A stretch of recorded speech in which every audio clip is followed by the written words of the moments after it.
gira, se transforma, evolui, pensa. Time Thinkers Podcast. Junte-se a nós. Viaje no tempo. De volta, Time Thinkers, aqui mais um episódio de saúde, André. A gente está hoje com a doutora Ana Cristina Barreira. A doutora Ana Cristina entre várias especialidades, geriatria também, especialista em cardiologia, mas desenvolvendo um trabalho muito particular, que é o que traz ela hoje, né, para Campina Grande, desenvolvendo um trabalho com medicina integrativa. A gente já teve uns episódios de saúde aqui, doutora, falando sobre envelhecimento, né, falando sobre envelhecer não é muito bom, mas a alternativa é pior, né? Então, envelhecer com qualidade já foi um dos temas das nossas discussões aqui no Time Thinkers sobre inovação. E dos desafios no envelhecimento são doenças degenerativas, né? E aparentemente é o que lhe traz a Campina Grande hoje para uma palestra, uma instituição, né, de ensino aqui num congresso. E a pergunta era, nas doenças, para a gente começar, nas doenças com que você trabalha mais usualmente, o que era feito há, digamos, 20, 30 anos que está completamente diferente? Ou é a mesma forma de se enfrentar essa condição do envelhecimento? Então, Cláudio, o ano passado foi feita uma reunião dos 100 maiores neurologistas do mundo, né? Dos 100 maiores pesquisadores do mundo. E eles chegaram à conclusão de que tudo que tinha sido feito para Alzheimer até agora tinha dado em nada, porque toda medicação que é feita e que estava sendo pesquisada, e ainda tem algumas pesquisas em andamento, elas sempre com a visão de acabar com a placa beta-amiloide, né? E, na verdade, a placa beta-amiloide, que é uma das estruturas de alteração no paciente com Alzheimer, ela é uma placa antimicrobiana. E então, ela é criada a partir de uma agressão que existe no corpo, e ela é criada com o sentido de proteger o cérebro. Como mecanismo de como defesa. Mecanismo de proteção e de defesa, né? E a segunda grande problema, então, assim, todas as medicações eram com o olhar no sintoma, e o outro olhar era na destruição da placa, entendeu? Então, e terceira coisa, que é um problema também muito sério, é a passagem dessa medicação pela barreira hematocefálica, que é muito difícil passar, né? Então, você não tem acesso, você dá uma medicação e acaba não tendo um resultado, porque o que passa pela barreira é muito pouco. Sim. E quais são os caminhos hoje que são discutidos dentro dessas especialidades ou dentro desse trabalho de medicina? Qual é a nova abordagem ou qual é a abordagem ideal a partir de agora para essas doenças relacionadas ao envelhecimento? Cada vez que passa, né, eu acho que a coisa está sendo tão pesquisada e evoluída, né, que cada vez está se buscando mais isso. Em primeiro lugar, se busca a prevenção, né? Então, por exemplo, hoje a gente sabe que você tem 3 tipos de genes principais, vamos dizer assim, tem vários genes linkados ao Alzheimer, mas tem 3 tipos de genes principais, que é o ApoE2, o ApoE3 e o ApoE4, que são variações do ApoE. Então, qual é a população em geral, ela está no 3. Quer dizer, se ela tender para um lado, ela tem Alzheimer, dependendo do que ela fizer, ela não tem, né? 15% está no ApoE2, que é aquilo assim, a chance de você ter um Alzheimer é muito pequena. Certo. E o resto, uns 20% mais ou menos, está no ApoE4, que a chance de você ter Alzheimer é muito maior.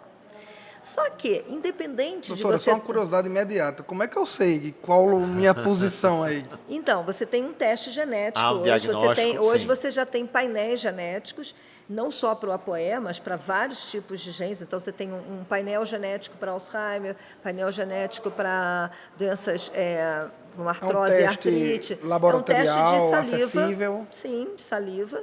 Custo... Você colhe a saliva. Olha, hoje os custos baratearam muito. Antigamente era muito caro, mas hoje tem painéis, assim, você consegue fazer 8 painéis por R$ 1.500. Então, é um custo bem mais acessível, porque a tecnologia... Já é possível, já né? é Para boa parte, né? Para grande parte, boa parte, pelo menos, da população, porque mesmo esses 1.500 você pode parcelar, você pode dividir. Então, numa situação que a pessoa queira saber, ela pode fazer. Vide a Angelina Jolie, né, que fez o teste de BRCA1, BRCA2, descobriu que tinha positivo, foi lá e arrancou as mamas. E né? sem pestanejar. E sem pestanejar, né? Então, assim, você pode fazer. Agora, quando você vai com Alzheimer, qual é a grande coisa de você saber ou não?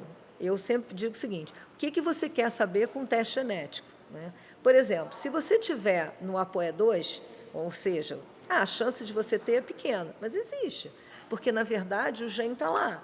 Mas o que você pode, assim como se você tiver o APOE4, que você tem grande chance de ter, você nunca expressar esse gene, como se você tiver o APOE2, que você tem baixa possibilidade, é você ter a doença. É um mapeamento de riscos. É um mapeamento só de riscos. Na verdade, é verde, amarelo e vermelho. É como se fosse o sinal. Então, porque o que hoje a gente sabe que está implicado no Alzheimer? É a epigenética. É tudo aquilo que nos rodeia, e aí a gente divide isso em inflamação, divide isso em parte hormonal e divide isso em toxinas, bactérias, fungos e vírus.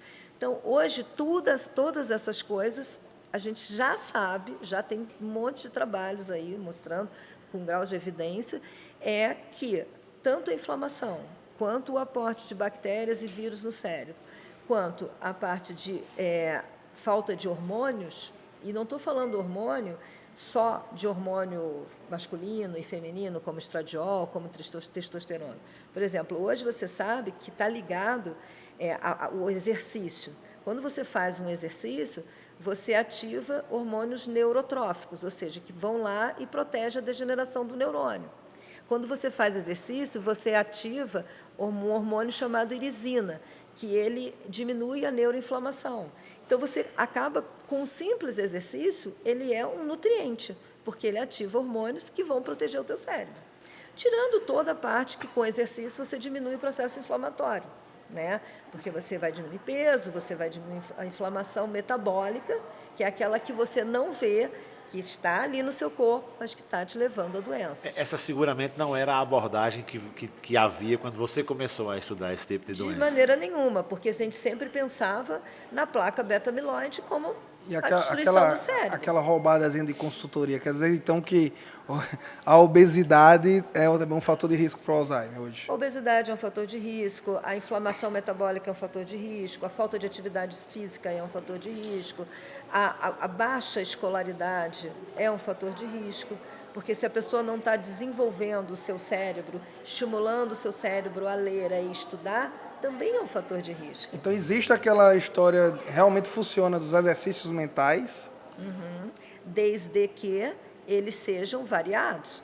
Por exemplo, se eu pegar uma pessoa que sabe 8 idiomas e ela vai dizer para mim assim, doutora, então eu vou aprender japonês, assim, porque eu quero melhorar minha memória. Não vai adiantar, porque o caminho de estudar as línguas é um trajeto no cérebro. E ela está acostumada a fazer aquilo, tanto que você aprende a primeiro e segundo idioma. Aprende o primeiro e o segundo idioma, é muito mais fácil aprender o terceiro, o quarto, o quinto e o sexto. Né? Por quê? Porque ele já aprendeu o caminho das pedras. Né? Agora, então, qual é a vantagem que ela vai ter a nível de neuroplasticidade, ou seja, de melhorar toda essa complacência cerebral, se ela for aprender a mesma coisa que ela sempre aprendeu? Então, ela vai fazer um sudoku, então ela vai fazer uma palavra cruzada, ou ela vai entrar numa aula de matemática, ou ela vai aprender a fazer uma A escalada. ordem, então, é diversificar o conteúdo do aprendizado. Entendeu? Então, eu vou aprender, vou aprender geografia, vou aprender uma coisa que o meu cérebro não está acostumado a fazer. Agora, se dá para um idoso, como a gente vê muitos, coitadinhos lá com aquela palavra cruzada, não, faz palavra cruzada, e ele fica lá, ele já sabe de cor e salteado aquelas palavras cruzadas. Quando ele começou, aquilo foi bom.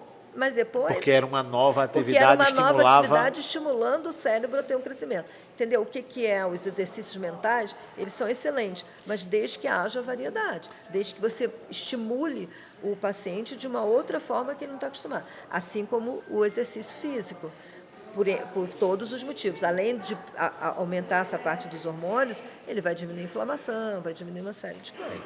Aí, Ana, a gente fez esse primeiro passo, que é da hora que você começou a estudar esse tipo de doença para hoje, e a gente já viu o quanto mudou em termos de abordagem, né? Sim. Agora, Time Thinkers é um podcast para olhar para o futuro. Agora vamos dar esse passo para frente.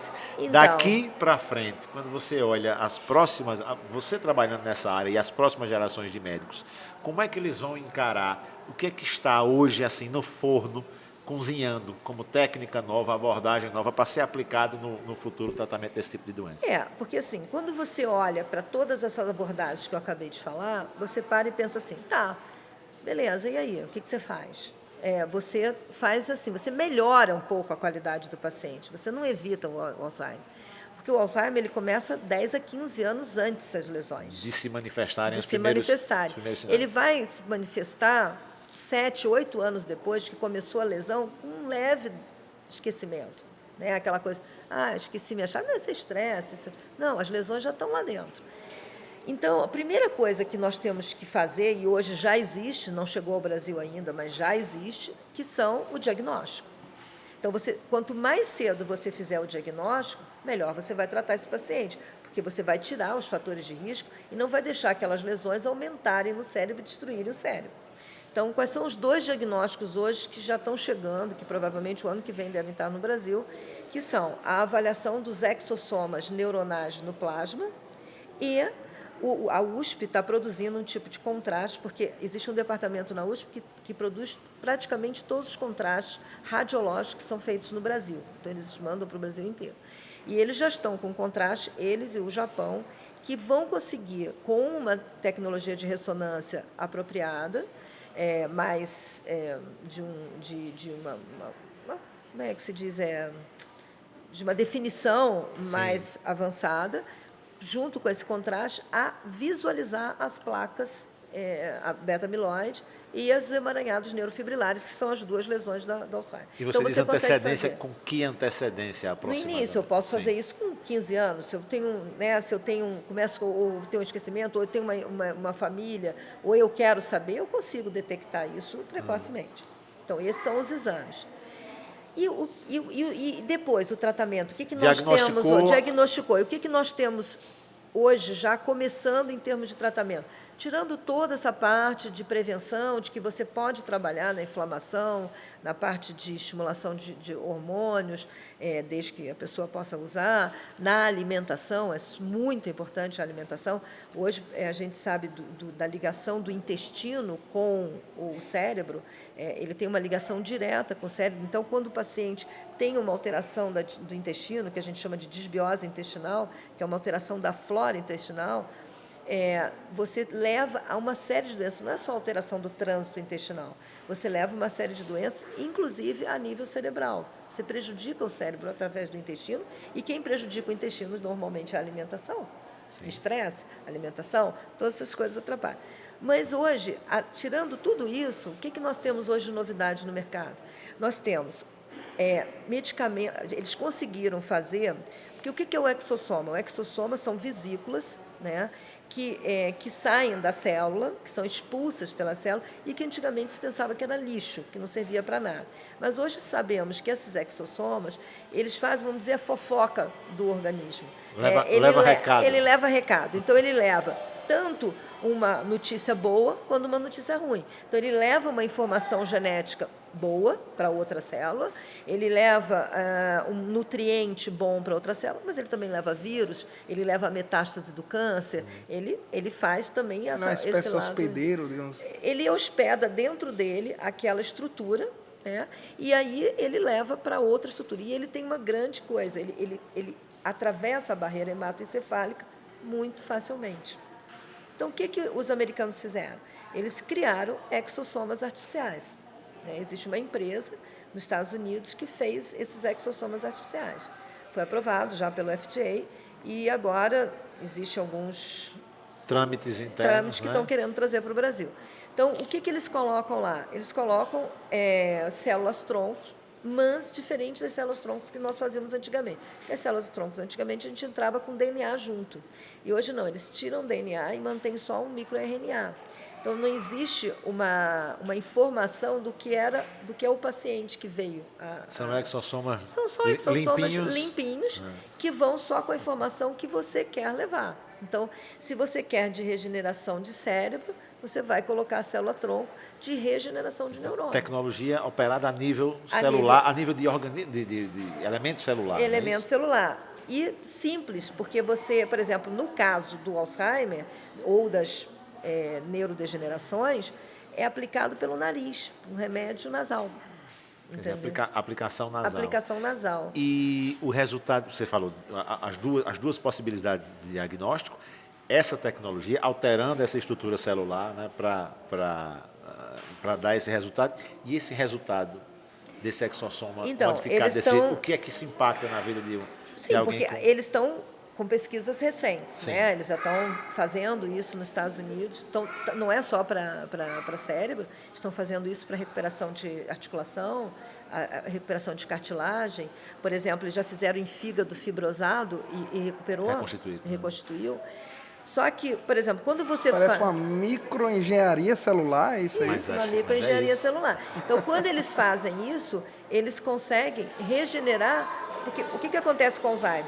Você forma as placas essas placas e forma os emaranhados neurofibrilares. Esses emaranhados neurofibrilares, eles vão destruindo os neurônios. E esses neurônios vão se enrolando. E aí vai tendo a perda da toda a arquitetura cerebral. Com isso, essa informação genética, eles recuperam e regeneram esses neurônios. Eles formam novos neurônios, entendeu? Que é para isso que a célula-tronco vai e faz. E eles vão se reatando na E vão se cadeia reatando, cerebral, né? vão se formando novos neurônios, porque existe a formação de novos neurônios. Só que a velocidade que está sendo destruída é bem maior do que a velocidade. Então, com isso, eles conseguem aumentar a velocidade. E a outra tecnologia que está sendo usada, que é muito interessante, tanto que diagnóstico como depois para tratamento, que foi feito pela mesma pessoa, existe um aparelho que chama-se BTT, que ele é um brasileiro que mora nos Estados Unidos, fez medicina no Brasil, na USP, depois ele foi fazer medicina nos Estados Unidos e depois ele fez física em Harvard. Lembra o nome, professor? Mark Abreu. Né? Mark Abreu. Mark Abreu. Esse cara, ele trabalha na Universidade de Yale e ele descobriu o túnel termodinâmico do cérebro. O cérebro tem um sistema linfático, que é das glias pelo sistema linfático, drenando as toxinas que a gente adquire ao longo do dia. Então, durante a noite, na primeira fase do sono, você drena essas toxinas. E é importante a drenagem dessas toxinas para você ter um cérebro saudável. Então, ele conseguiu medir por um aparelho, ele consegue medir esta onda delta do início do sono, onde ele vê se está havendo um fluxo favorável para a drenagem dessas toxinas. Tem vários fatores que a gente sabe hoje que interrompem isso. Né? Uma temperatura muito gelada no quarto, porque leva a uma hipertermia corporal. Tem várias coisas que levam. Um sono mal dormido, uma noite mal dormida, obstruções nasais que não levam você a dormir. O uso do remédio não funciona para melhorar esse negócio. Bom, enfim. Então, esse túnel termodinâmico, ele consegue, então, fazer uma avaliação, mas aí sim, do risco de ter uma neurodegeneração, ok? E a outra descoberta que ele fez foi com uma proteína, chama-se Hut Shock Protein, que é uma proteína de choque, uma proteína de choque. Então, a gente sabe que a Hut Shock Protein 70, ela protege o cérebro. Só que essas Hut Shock Protein, elas decrescem com a idade e com toxinas, álcool, falta de atividade, alimentação, elas vão perdendo a sua função. Então, ele descobriu uma maneira de fazer um reset nessas Hut Shock Protein. Então, ele vai, parece que é um superaquecimento e depois um superesfriamento, e ele consegue fazer um reset nisso. Então, ele já está com bons resultados em esclerose lateral amiotrófica em pacientes com Alzheimer e Parkinson. Ainda está em estudo nos Estados Unidos, né? Lá dentro da universidade, mas eu acredito que seja uma grande esperança para o tratamento. Os diagnósticos estão aí, você imagina que estão disponíveis no Brasil para logo? Eu acredito que para para o ano que vem a gente já esteja com esses diagnósticos. Esses o outros BTT, tratamentos. a avaliação desse túnel termodinâmico do cérebro já começou, já tem alguns brasileiros que já estão fazendo testes com seus pacientes. Né? Nós mesmos lá já estamos fazendo esses testes. Porque você consegue avaliar até qual é o melhor horário de dormir para que haja esse negócio e se as manobras que você está fazendo estão sendo efetivas para melhorar essa drenagem. Isso customizado em perfil para cada pessoa. Para cada pessoa. Então, isso você já tem. Tanto o contraste, né, com as ressonâncias para avaliar as lesões e a avaliação dos exossomas neuronais no plasma, isso eu acredito que para o ano que vem já esteja aqui. Assim como eu também acho que para o ano que vem a terapia por exossoma também já esteja aqui. Legal. Entendeu? O outro é que talvez vai demorar um pouco mais, porque ainda está em pesquisa. Mas boas o futuro é expectativas, né? hoje. O futuro é hoje. Saúde no Time Thinkers. Ana Cristina, muitíssimo obrigado. Espero que você esteja aqui mais vezes, que a gente possa se encontrar de novo para trazer essas novidades, comentar um pouquinho a respeito. Agradecer, né, a presença da professora e dizer que, né, isso tudo só mostra o quanto, né, tecnologia, estudo, ciência, de fato, pode impactar as vidas das pessoas. Afinal de contas, não adianta viver muito se não viver com qualidade. Com certeza. Verdade. Com certeza. Segue a gente lá nas plataformas, no YouTube, no Spotify, no Deezer e no SoundCloud, Time Thinkers. A gente se vê.